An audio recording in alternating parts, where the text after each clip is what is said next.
Estamos começando mais um Bom Dia Mercado. Faremos juntos o nosso planejamento de trabalho para essa quinta-feira, dia 13 de abril. Sejam todos muito bem-vindos a esse canal aqui do YouTube. Espero conseguir ajudar você, trader e punter, a fazer o melhor planejamento possível para o dia de hoje. Se inscreve nesse canal para ajudar a gente a continuar crescendo por aqui. Não se esquece de ficar até o final do vídeo para conferir as grandes probabilidades do dia. Hoje nós vamos falar dos confrontos de ida da Europa e da Conference League. Eu sei que tem muita gente que não gosta dos confrontos da Europa League e da Conference League, principalmente porque a UEFA faz questão de amassar tudo no mesmo bolo, colocar tudo no mesmo dia, né? Poderia ter sido dividido, mas a UEFA prefere fazer desse jeito. Já estamos na fase de quartas de final, então é um pouco mais tranquilo, na minha opinião, de assistir. São jogos com uma qualidade um pouco maior. Vocês vão ver que eu vou citar alguns grupos que estavam inseridos, a Roma, o Feyenoord. Vocês vão ver que são grupos bem duvidosos, né? Mas agora a gente já está numa fase mais decisiva da competição. Por exemplo, Feyenoord e Roma, que é o nosso primeiro jogo aqui que a gente vai analisar, foi a final da primeira edição da Conference League, onde a Roma se sagrou campeã por 1-0, né? A Roma que tem hoje a cara do Mourinho, não é um time que encanta, mas é um time que tem dado resultado. E o Feyenoord, desde dessa derrota para Roma, né, dessa perda do título, acabou crescendo muito. Hoje é um líder isolado do campeonato holandês, deve vencer a competição, tá? Deve ser campeão do campeonato holandês com alguma folga, se não vacilar. Foi eliminado pelo Ajax aqui na Copa da Holanda, mas segue firme no campeonato holandês. Vamos fazer aqui uma recapitulação de como foram os caminhos dessas duas equipes, principalmente na fase de grupos. Vocês conseguem ver aqui no monitor, o Feyenoord foi líder do seu grupo com o Midtjylland, Lazio e Sturm Graz, tá? O Sturm Graz que é da Áustria, o Midtjylland da Dinamarca, Lazio que também é um compatriota aí da Roma na Itália. O Feyenoord venceu apenas 2 jogos. Olha que interessante esse grupo. Vocês não estão vendo aí, mas todas as equipes tiveram 2 vitórias, 2 empates e 2 derrotas. O que definiu ali foi confronto direto e saldo de gols, né? O Feyenoord marcou 13 gols e as 2 vitórias do Feyenoord foram dentro de casa, 2 vitórias e 1 empate. Ou seja, está teoricamente na fase de grupos, ficou invicto nessa competição. Depois o Feyenoord enfrentou nas oitavas de final o Shakhtar Donetsk. O primeiro jogo foi 1-1 lá na Ucrânia. Não sei se esse jogo foi de fato disputado na Ucrânia por conta dos problemas que lá ainda existem. E depois ele fez só 7-1 no Shakhtar no jogo da volta. Coisa pouca, coisa pequena, bem econômico o time do Feyenoord nas oitavas de final. A Roma ficou num grupo com Helsinki, Ludogorets e Real Betis e foi segunda colocada nesse grupo, fora de casa, 1 vitória, 1 empate e 1 derrota. Bem assim, na média, aliás, abaixo da média, a Roma que desde quando disputou a Conference League acabou vencendo a Conference e também no início da Europa League, vem se mostrando uma equipe que não se importa tanto com jogos fora de casa nessas competições, né? Na maioria das vezes na Conference League decidiu jogos dentro de casa, geralmente nos jogos da volta, né? Principalmente na fase de grupos, e também agora na Europa League, né? Quando foi campeão da Conference fez isso na Conference, e agora na Europa League foi visível a Roma sem muita vontade fora de casa nos jogos da Europa League. Então, quem sou eu aqui para dizer que a Roma não vai entrar com vontade nesse jogo, mas eu vejo muito mais vontade da Roma dentro de casa nessas competições abaixo da Liga dos Campeões do que propriamente fora de casa, tá? Em relação ao momento, hoje o Feyenoord vive uma temporada talvez melhor por ser líder, mas aí a gente tem um nível de enfrentamento diferente, né? Na Itália, acho que a gente tem mais equipes mais preparadas, vamos dizer assim, com disputa de título do que na Holanda. A Holanda a gente tem ali o PSV, o AZ e o Ajax para disputar contra o Feyenoord, mas mesmo assim a temporada em relação ao campeonato nacional do Feyenoord é melhor. Utilizando o PDF de apoio e aí tendo em vista já níveis de enfrentamentos diferentes, que a gente já comentou aqui, o Feyenoord vence mais dentro de casa, tem uma situação de iniciativa maior do que 50%, sai na frente em quase 60% dos jogos, fica sem sofrer gol em metade das partidas e falhou em marcar em apenas 7% dos jogos. Excelente ataque, boa defesa, time bem coerente, né? O time da Roma não vence tanto fora de casa na Itália, não foi o primeiro a marcar em mais do que 40%, fica ali num número parecido com o Feyenoord, mas um pouco mais baixo. Falhou em marcar pouco também, relativamente parecido com o time do Feyenoord, mas é um time que tem sofrido mais gols, o dobro de gols que sofre a equipe do Feyenoord. Então o Feyenoord tem uma média de gols feito maior e uma média de gols sofridos menor. No primeiro tempo, o Feyenoord se destaca com mais vitórias, quase o dobro de vitórias, porém tem um número de derrotas alto, elevado, acima de 20%. tá? Marcou 13 gols, tomou 5. Ponto positivo, número de gols sofridos, baixo. Porém, ponto negativo, o time tem sofrido mais do que 20% de derrotas no primeiro tempo. A Roma, além de vencer pouco, tem um número de derrotas acima de 30%, marca o número de gols aceitável, mas sofre bastante gol. No segundo tempo, mais superioridade do Feyenoord, aumenta-se o número de vitórias, reduz consideravelmente o número de derrotas, também reduz o número de gols sofridos, corrige o problema defensivo. A Roma passa a vencer mais, passa a perder menos e passa a marcar mais gols do que sofre. Se você é trader, nem adianta falar para você não vir com viés, porque não existe viés aqui, né? Acho que poder criar um viés nesse jogo, no nível de comparação, é muito complicado. Não tem como eu dizer que o Feyenoord tem mais camisa que a Roma, ou que a Roma tem mais camisa que o Feyenoord. Esse viés, na minha opinião, não existe. Ou o Feyenoord está numa temporada melhor na Holanda e a Roma está numa temporada ali dentro da zona de Liga dos Campeões na Itália. Também acho que não dá para criar tanto assim esse preconceito. Então, acho que é um jogo que você vai vir tranquilo para trabalhar correção de preço, deixar o jogo te mostrar. Se a Roma mostrar para você que é um jogo mais de desinteresse, mais né? De um recuo, de uma proteção mais defensiva, o time saindo só para jogar em contra-ataque, a bola inteira com o Feyenoord, aí sim você pode ter uma possibilidade de trabalhar esse Lei Roma, tá? O time do Feyenoord, para quem acompanha o Feyenoord na Holanda, sabe que é um time que joga muito melhor quando está sendo atacado, ou seja, o Feyenoord joga muito bem em velocidade, tanto é que quando sai na frente é um time muito capaz de ampliar o placar, tá? É óbvio que a Roma sabe disso e na minha opinião a Roma vai tentar levar esse jogo para a Itália, então dependendo do comportamento da Roma, se for mais defensivo, você pode ter oportunidade para trabalhar esse Lei, a pior equipe em campo na Roma. Se você é Panther, eu gosto muito de pensar nesse empate anula do Feyenoord, pensando na retrospectiva da Roma, não só nessa competição, na Conference do ano passado, em toda a fase de grupos da Europa League desse ano, e também pensando que a Roma pode levar para decidir esse jogo dentro de casa, tá? O primeiro jogo entre eles já foi bastante truncado, que é aquele jogo da decisão da Conference, então é um jogo recente, muitos titulares das duas equipes ainda estão na equipe, são remanescentes, então dá para ter ideia de que ainda pode ser um jogo bastante truncado se a Roma fizer um jogo mais defensivo. Mas eu acho que se houver um vencedor aqui, é muito mais provável que seria o Feyenoord. Eu me assustaria se a Roma conseguisse vencer o Feyenoord lá na Holanda. Porém, é futebol, né? Eu gosto desse empate anula, não gosto dessa vitória seca do Feyenoord, porque eu acho que a Roma tem capacidade para segurar esse placar, seja 0-0, 1-1, para poder jogar e decidir na Itália. Se você quer trabalhar a favor de gols, eu só te aconselho a trabalhar a favor de gols aqui no live. Não trabalharia a favor de gols no pré-live, porque tem tudo para ser um jogo onde a Roma se protege mais, tira mais os espaços e não deixa o Feyenoord jogar em cima da sua maior característica, que é a velocidade em transição. Se a Roma quiser peitar o Feyenoord lá na casa dele, quiser ir para cima, fazer um jogo de trocação, é muito provável que a Roma se extrapole aqui, porque ofensivamente falando hoje, o time do Feyenoord é muito superior ao que o time da Roma consegue produzir, tá bom? Então, na minha opinião, quer trabalhar a favor de gols no live. É um jogo, na minha percepção, do que a gente está vendo no pré, em cima de um comportamento esperado da Roma, mas tendendo para under goals. Agora, se o Feyenoord sair na frente, a gente pode ter uma Roma, talvez, saindo um pouco mais para o jogo e aí ativando toda a velocidade que o Feyenoord poderia ter.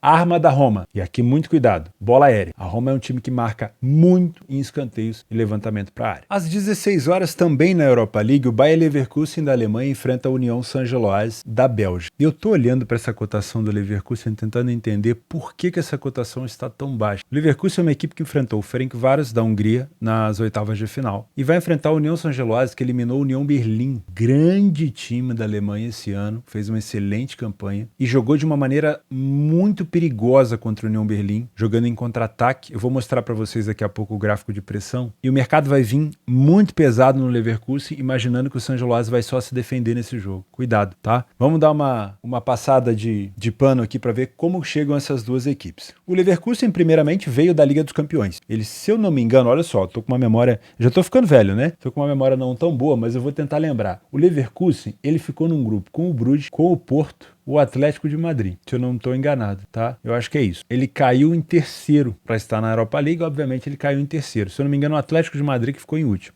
Então caiu o Leverkusen em terceiro. O Leverkusen em terceiro, ele enfrentou um playoff contra a equipe do Ferencváros, que tinha se classificado aqui na fase de grupos na primeira colocação. É isso? Não, ele não enfrentou um playoff contra o Ferencváros. Ele enfrentou o Ferencváros nas oitavas de final. Ele enfrentou um playoff contra o Mônaco, no mesmo grupo do Ferencváros. Agora sim eu tô lembrando. Depois de passar pelo Mônaco, que foi segundo colocado, quem é segundo colocado na competição inferior pega o terceiro colocado da competição superior num playoff. Depois de passar pelo Mônaco, e foram dois jogos com muitos gols, o Leverkusen enfrentou o Ferencváros e eliminou com, se eu não me engano, 2 vitórias, né? E vai pegar um San Geloase que foi líder do grupo com União Berlim, Braga, Malmo, depois voltou a enfrentar nas oitavas de final União Berlim e chegou agora para esse confronto contra o Leverkusen nas quartas. O San Geloase, ele disputa título da Bélgica contra o Genk, pau a pau, coisa de 4 pontos, se eu não me engano, 3 pontos de diferença ali, da última vez que eu olhei. O Leverkusen está numa melhoria, o melhor momento do trabalho do Xabi Alonso é esse momento do Leverkusen. Se a gente pegar os últimos jogos, das últimas 10 partidas, o Leverkusen venceu 8, não chega a ser seguido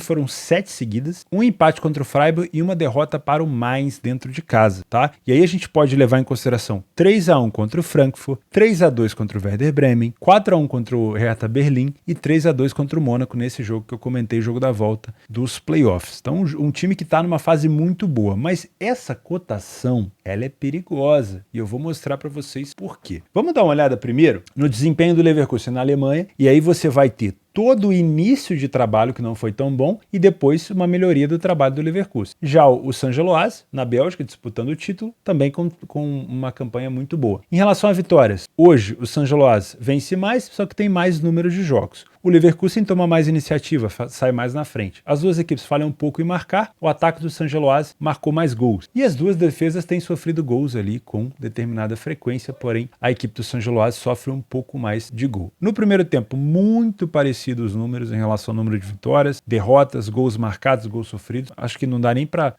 encontrar uma diferença. O segundo tempo também muito parecido em relação ao número de vitórias. O San Geloase vence um pouquinho mais, perde um pouquinho menos e o número de gols é praticamente idêntico, tá? Por isso que eu estou estranhando essa cotação de 1,60. Eu vou mostrar uma informação para vocês. Olha aqui, o jogo do San Geloase de ida das oitavas de final contra uma equipe também da Alemanha, União Berlim. Naquele jogo, União Berlim começou, reparem, com uma cotação próxima de 1,60. Que eu acho que vai ser mais ou menos a cotação que o Leverkusen vai ter nesse jogo. Naquele jogo, o União Berlim já era esperado de ter mais posse de bola, e ele teve. Pelas barrinhas verdes, a gente consegue ver o União Berlim com muito mais iniciativa de jogo, né? Com muito mais posse de bola. Eu posso até entrar aqui nas estatísticas e ver que o União Berlim teve 65% de posse de bola, 69% no primeiro tempo, 61% no segundo. Finalizou muito mais vezes do que o adversário. O San Geloase deu 4 chutes no gol apenas. Agora eu vou mostrar um negócio aqui para vocês. Eu vou clicar em cima desse gráfico e eu vou mostrar para vocês onde é que tá os gols do San Geloase. Olha aqui, nesse e nesse aqui. O que isso passa de informação para você? Que é uma equipe extremamente perigosa de contra-ataque, tá bom? E, somado a isso, eu tinha um time do União Berlim que jogava muito melhor com a bola do que no contra-ataque. Diferente do Leverkusen, que hoje é muito mais perigoso sem a bola em transição do que propondo o jogo. Então olha que situação assim incoerente que o mercado está esperando. Ele está esperando um Leverkusen superior com domínio de jogo e posse de bola para ter uma cotação próxima de 1,60. Só que, do outro lado, eu tenho um adversário que, se for para ficar sem a bola, ele é extremamente perigoso nos contra-ataques. E eu tenho do lado de cá, que é o Leverkusen, um time que não é de ficar propondo o jogo o tempo todo. Então muito cuidado, tá? Muito cuidado. Vamos lá. Se você é trader, cuidado porque se o Leverkusen cumprir a cartilha que o mercado está esperando, de ter posse de bola, de empurrar o San Geloase para trás, é muito provável que você tenha um mercado estabilizado. Só que o que você vai ter que se preocupar? Com as chegadas de perigo do San Geloase. E pelo visto, não são chegadas que vão ser assim, olha, chegou uma vez, chegou duas, já deu sinal. Não, é aquela chegada e gol, para logo tomar aquele situa. Então muito cuidado, foco redobrado na leitura. Principalmente que eu tenho o jogo às 16 horas, eu tenho 1, 2, 3, 4, 5, 6 jogos. Muito cuidado, tá? Se o Leverkusen não fizer esse jogo que o mercado espera, se o Leverkusen também ceder a bola ao San Geloase para jogar no contra-ataque, aí essa cotação de 1,60 ela tá errada. Aí ela vai ter que começar a corrigir, tá? Muito cuidado. E aí a gente vai ter, cara, ferro e fogo, o tempo todo, lá e cá. Eu imagino um San Geloase inteligente, sem mais a bola, né? Deixando a bola ficar com o Leverkusen para fazer a mesma coisa, decidir em casa. E dentro de casa eles são muito fortes. Mas isso aí é assunto para outro dia, tá bom? Então, se você é trader, verifica. Leverkusen tá com a posse de bola, tá propondo o jogo, tudo que o mercado quer. Então o mercado vai fazer o quê? Estabilizar. O mercado vai estar sem aquele desespero que a gente gosta de chamar aquela aflição. Ele vai estar tranquilo. Se ele vai estar tranquilo, tem situação para você trabalhar, seja no back, seja lei San Geloase. Agora, o Leverkusen tá sem a bola, fazendo o que o mercado não está esperando, aí a gente vai ter o quê? Correção de preço. Show? Então beleza. Se você é Panther, não gosto de pensar nessa vitória do Leverkusen. Inclusive com essa cotação de 5,50, para mim o valor tá no San Geloase, mas eu não apostaria no San Geloase aqui. Eu gosto de pensar no mercado de gols, porque se eu tenho um Leverkusen querendo propor jogo, eu tenho o San Geloase no contra-ataque. Se o Leverkusen abre o placar, eu tenho o San Geloase saindo para o jogo e o Leverkusen vai aproveitar dos contra-ataques. Se o Leverkusen quiser jogar de trocação e o San Geloase não ficar tão recuado, teremos novamente um jogo para contra-ataque. Então, eu prefiro trabalhar muito mais no cenário para gols do que cenário para under gols por aqui. Gosto de pensar no cenário de over 1,5, que é o básico, mas não me assustaria se a gente tivesse aqui ou over 2,5 ou, se você é mais ousado, ambas marcam sim, tá? Para mim, no pré-live, em cima do que o mercado espera, essa cotação do Leverkusen tá baixa demais e ele pode se complicar por aqui. Também às 16 horas, falei para você que tinha bastante jogo às 16 horas, Juventus e Sporting, duas equipes que vieram da Liga dos Campeões e vão se enfrentar nas quartas de final da Europa League. A Juventus estava naquele grupo com Benfica, PSG e Maccabi Haifa e o Sporting estava com Marselha, Tottenham e Frankfurt, se eu não estou enganado, tá? O Sporting pegou nas oitavas de final o Arsenal e todo mundo colocou o Arsenal como grande favorito para passar e eu aqui cheguei a comentar com vocês que eu achei que o Arsenal poderia se complicar porque entre estar dividido entre duas competições, estando com um foco tão grande em ganhar a Premier League depois de tanto tempo, seria interessante sim se o Arsenal caísse. Mas ele não caiu porque ele foi desleixado para a competição, não. Ele caiu porque o Sporting mereceu vencer, tá? O Sporting se defendeu muito bem, fez um gol do meio da rua no jogo da Inglaterra, buscou o empate também no jogo em Portugal, com bolas aéreas. Então o Sporting venceu, não dá aqui só para ficar criticando o Arsenal. O Sporting tem que ser elogiado. A Juventus fez uma péssima Liga dos Campeões, caiu e enfrentou o Freiburg nas oitavas de final. Foi um jogo onde eu esperava bem mais o time alemão, mas a Juventus acabou conseguindo se impor principalmente na parte defensiva, tá? Não é à toa que tem uma cotação de 1,80 dentro de casa. A gente já fez a nossa recapitulação, então vamos estudar um pouquinho sobre os números da Juventus em casa na Itália e no Sporting fora, lembrando níveis de enfrentamentos diferentes. A Juventus, apesar de não estar fazendo uma temporada espetacular, após ter perdido aqueles pontos por conta dos problemas lá com a federação, ela tem chegado. E vou dizer, daqui a pouco a Juventus está dentro de uma zona de Champions League na Itália sem precisar recuperar aqueles pontos. De tanto que o pessoal de cima está vacilando e a Juventus está fazendo a sua parte, né? Se a gente colocar aqui os últimos jogos, a Juventus não perdeu nas últimas 8 partidas e os últimos jogos da Juve a gente tem uma derrota para Lazio, que foi antes desse jogo agora, e uma derrota para Roma. De resto, a Juventus vem vencendo sim, obrigado. Os últimos jogos dentro de casa, ó, empate com a Inter, vitória contra o Verona, Sampdoria, Freiburg e Torino. É econômica? Em alguns jogos é econômica, em outros consegue marcar mais do que um gol. O Sporting, fora de casa, venceu o Casa Pia num jogo pirotécnico, empatou com o Arsenal e passou nos penais, né? E venceu o Midtjylland aqui nos playoffs que a gente teve quando o Sporting desceu para disputar contra os segundos colocados. Então vamos lá, níveis de enfrentamentos diferentes, a gente já sabe, né? A Juventus saiu na frente em 73% dos jogos em casa, boa iniciativa, mas o Sporting também tem. As duas equipes falham um pouco em marcar, mas a Juventus falha menos. 34 gols marcados para a Juve contra 21 do Sporting. A Juventus tem uma defesa muito mais sólida, tá? Não só em relação ao número de gols sofridos, porque não é tão diferente, mas em relação a ficar vários jogos sem sofrer gol, tá? No primeiro tempo, superioridade da Juventus, pelo menos dentro de casa contra equipes italianas, vence mais do que 50%, derrota baixa, o número de gols sofridos é um pouquinho elevado no primeiro tempo, tá? Não é tão coerente no primeiro tempo a parte defensiva. Já o Sport sofre a mesma quantidade praticamente de gols da Juve, marca um pouco menos, mas vence pouco os primeiros tempos, também perde pouco. No segundo tempo tem uma queda de aproveitamento do Sport, passa a tomar mais gols, ou seja, toma mais gols do que marca, continua tendo um número de vitórias muito baixo e perde o segundo tempo mais vezes do que o primeiro. A Juventus continua tendo um bom número de vitórias, um bom número reduzido de derrotas e aumenta o seu poderio ofensivo e finalmente se organiza defensivamente, de 9 gols no primeiro para 3 gols no segundo. Se você é trader, a Juventus não costuma ser uma equipe que propõe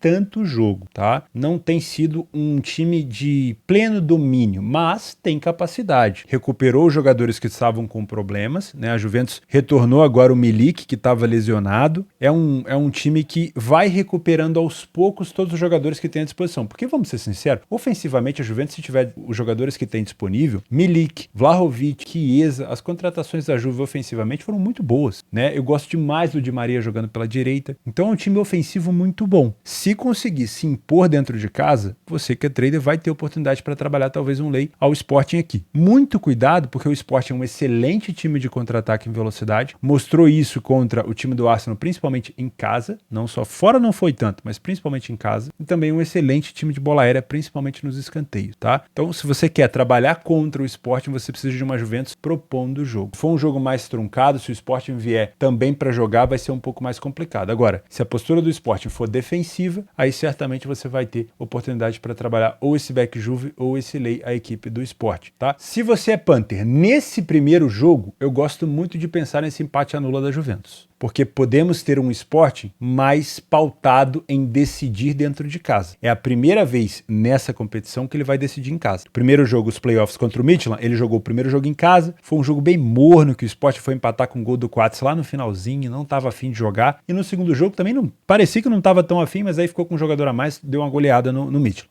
O segundo jogo, primeiro jogo em casa, foi mais complicado, teve que decidir fora. Agora já é um cenário invertido. O favoritismo também é todo da Juventus e agora o Sporting decide em casa. Então acho que o Sporting vai tentar não estragar as coisas no primeiro jogo para tentar levar para o segundo. E nesse posicionamento mais defensivo a gente pode ter o time da Juventus tentando criar os perigos com o Di Maria ali pela direita, cruzando bola na área para o Vlahovic, talvez o Chiesa jogando pela esquerda se estiver disponível. Então eu gosto muito de pensar nesse empate anula da Juventus. Não gosto de trabalhar mercado de gols aqui, tá? Não te indicaria, principalmente por essa possibilidade do Sporting jogar um pouco mais recuado. Para a gente ter um mercado de gol funcionando aqui, eu teria que ter duas opções. Ou o Sporting vindo para jogar também, numa trocação, tentando propor jogo, disputando posse de bola, ou a Juventus abrindo o placar cedo e o Sporting se desorganizando. Mas isso aí você só vai conferir no live. Eu prefiro no pré-live ficar longe de gols por aqui e só pensar nesse empate anula da Juve.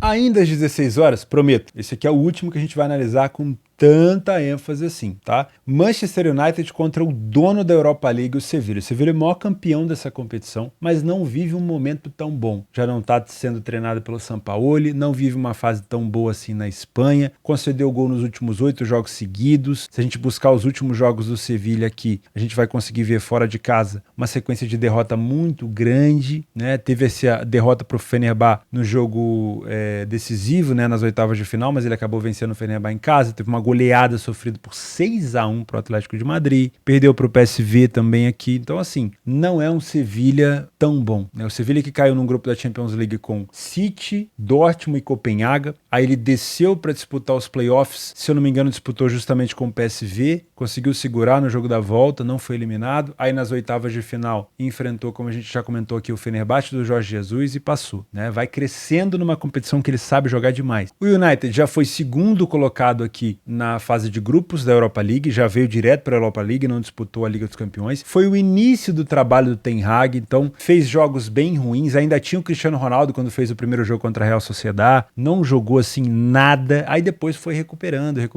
pegou um grupo também com o Sheriff Tiraspol, Omonia Nicosia, né, Chipre aqui, Moldávia, então era mais tranquilo de se imaginar uma recuperação do United, mas mesmo assim a equipe ficou em segundo lugar e foi obrigada a enfrentar um playoff de uma equipe vindo, obviamente, lá de cima. E se eu não me engano, enfrentou o Real Betis. Dentro de casa meteu 4-1 no Betis e fora de casa voltou a vencer por 1-0. E agora nas quartas de final vai enfrentar o Sevilla. 1,40 é a cotação do United. Será que ela pode estar aí? Será? Qual que é o maior problema do United? Tem um problema e tem uma boa notícia. O problema é que a gente pode ter dúvida em relação ao maior artilheiro da equipe esse ano. O Rashford fez, pelo que eu tô vendo aqui nos números, 15 gols dos gols da equipe na Premier League. Tô vendo aqui alguns dados, tá? E 4 assistências. Se a gente colocar isso em porcentagem, vai dar bem mais do que 30% dos gols da equipe, tá? Então é um cara extremamente importante. Então o Rashford é uma preocupação muito grande. A boa notícia é que a gente vai ter o retorno do Casemiro, um cara que vai dar muita contenção para esse meio campo do United. Os últimos jogos do United, vitória contra o Everton, contra o Brentford, um bom time do Brentford, e derrota para o Newcastle. Essa derrota para o Newcastle foi um cacete, poderia ter sido muito mais, acabou tomando só 2, tá? Então, esse 1,40 fica entre a dúvida se o Rashford vai jogar, eu vou ter um time completo, podendo enfrentar um Sevilla em má fase, dentro de casa, provavelmente o United vai se impor, tá justa. Ou o Rashford não joga, joga, eu já tenho uma perda muito grande entre assistência e gols, eu enfrento um Sevilha que tem muita experiência nessa competição, o United vai ser forçado a propor o jogo, talvez essa odd se estabilize em 40, mas ela não vai estar tão justa assim. Então são duas respostas pra gente ter no live, tá? Ou pelo menos alguns minutos, algumas horas antes do jogo. Olhando de fora, se o Rashford for jogar e o Sevilha tiver um comportamento mais defensivo, mais cascudo, realmente essa cotação do United é pra estar aí, porque é um time inglês. E o time inglês, quando se fala de mercado, seja apostas e trade, ele vai ter uma cotação esmagada mesmo, não adianta. E trabalhar contra o United nessa situação é muito complicado, porque o mercado não anda, parece que ele tá agarrado, tem um chiclete agarrando ele, porque os caras enfiam dinheiro mesmo, não tem jeito. Mercado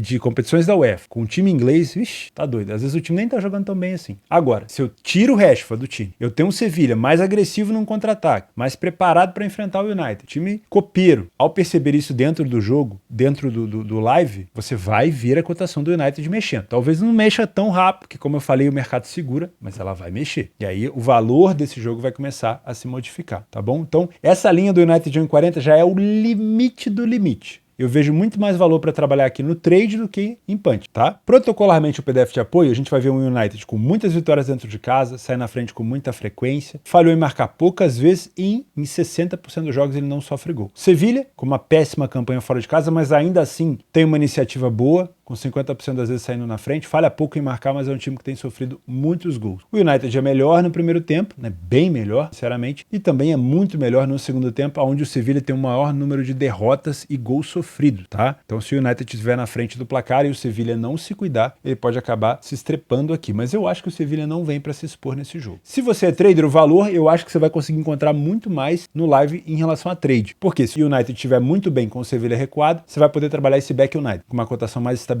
desde que o United consiga, com a volta do Casemiro, neutralizar esses contra-ataques. Agora, se o United não tiver com o Rashford, não tiver conseguindo neutralizar esses contra-ataques, ou o Sevilha não tiver permitindo ao United propor tanto jogo assim, aí você provavelmente vai encontrar mais valor ficando de fora. Porque trabalhar contra o United vai ser complicado, porque é um mercado que segura demais. Se você é Panther, eu não vou te indicar a vitória do United, porque eu já acho que essa odd está no limite. Não vejo tanto valor aí. A não ser que eu tivesse o United acima de 1,70, com o Rashford em campo, com o Casemiro em campo e com o Sevilha certamente jogando na defesa. De resto, eu deixaria esse jogo pro live. Espera o primeiro tempo, verifica, às vezes o United vai estar martelando, vai estar tudo do jeito que você gosta, mas a bola não vai estar entrando. No segundo tempo você vai ter uma cotação mais alta, ou para pegar uma vitória seca, ou um empate anula do United. Não gosto de pensar que também mercado de gols. Não duvido que o Sevilha consiga segurar o United por aqui. Agora, se o Sevilha quiser fazer um jogo de trocação, quiser dar uma de kamikaze, não, eu sou o maior campeão dessa competição, eu sou experiente, eu vou pra cima, você pode ter um United aproveitando os contra-ataques. O problema é, vai estar em campo o Rashford ou não, tá bom? Então, muito cuidado, eu não trabalharia gols por aqui até ter o primeiro gol do jogo, principalmente se esse gol for do United, aí pode ser interessante talvez trabalhar no live, mas essas respostas, se a gente vai ter espaço para gol, se não vai, eu vejo muito mais opção para trabalhar ao vivo, tá? No pré-live eu vejo a possibilidade do Sevilha segurar esse jogo e eu não gosto dessa vitória do United seca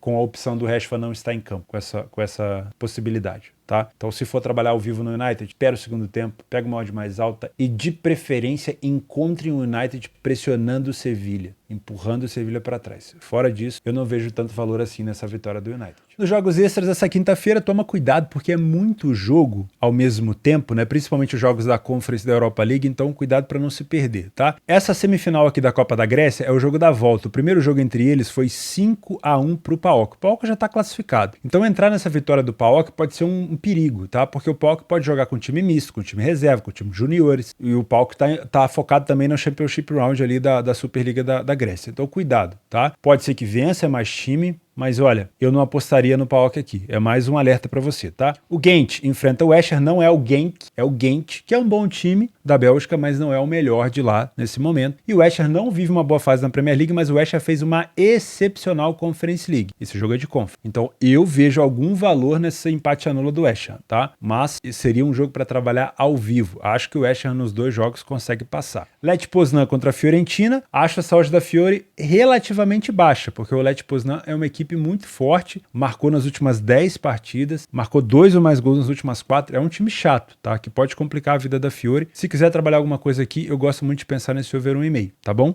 Anderlecht contra Zé Alkmaar. O AZ não tem mais chances do título holandês, vai ser muito difícil, né? Não tá na Copa da Holanda também, se eu não tô enganado. Então, acho que resta ao AZ focar aqui nessa competição da Conference League. Para mim é um jogo mais pro live do que pré-live, tá? Eu não acompanhei tanto o Anderlecht essa temporada, então se for trabalhar, eu trabalharia ao vivo em correção de preço aqui. Basel e Nice também são duas equipes que eu não consegui acompanhar, também trabalharia somente no live. Náutico e Cruzeiro. O Cruzeiro agora com um novo treinador, tentando emplacar um novo estilo de jogo, 1,95. Acho que é uma cotação baixa pelo momento do Cruzeiro, que é um momento de reformulação ainda, tá? Mas é um jogo ida e volta, então dá para trabalhar ao vivo. Se o Cruzeiro não estiver bem, você vai ter oportunidade para corrigir essa cotação. Às 19h30, a sensação do Campeonato Argentino, River Plate contra o Gimnasia. River Plate é líder isolado com 2 derrotas e 8 vitórias. Dentro de casa faz uma campanha com 3 vitórias em 4 jogos e o Gimnasia como visitante não venceu nenhuma das 5 partidas. Gosto de pensar nessa vitória do River, tá? Às 8 horas, o Flamengo, ainda sem treinador, pega o Maringá. Olha, eu acho que o treinador não vai fazer tanta diferença aqui no Flamengo. Se os jogadores se unirem, eu acho que é um time que consegue aqui resultado contra o Maringá. Mas como eu falei no vídeo anterior, eu não trabalho cotações aqui no Brasil abaixo de 1,30, eu acho muito esmagado, então muito cuidado aqui, tá? O Flamengo pode jogar com garotos, pode jogar um pouco mais relaxado, ou pode querer dar uma resposta, né? Não tem nada mais funcional no Brasil do que a queda de um treinador para que a galera se anime. Às 21h30, ABC e Grêmio, toma muito cuidado, porque o Grêmio vem sim motivado pelo Campeonato Gaúcho, mas o ABC eliminou o Vasco na Copa do Brasil.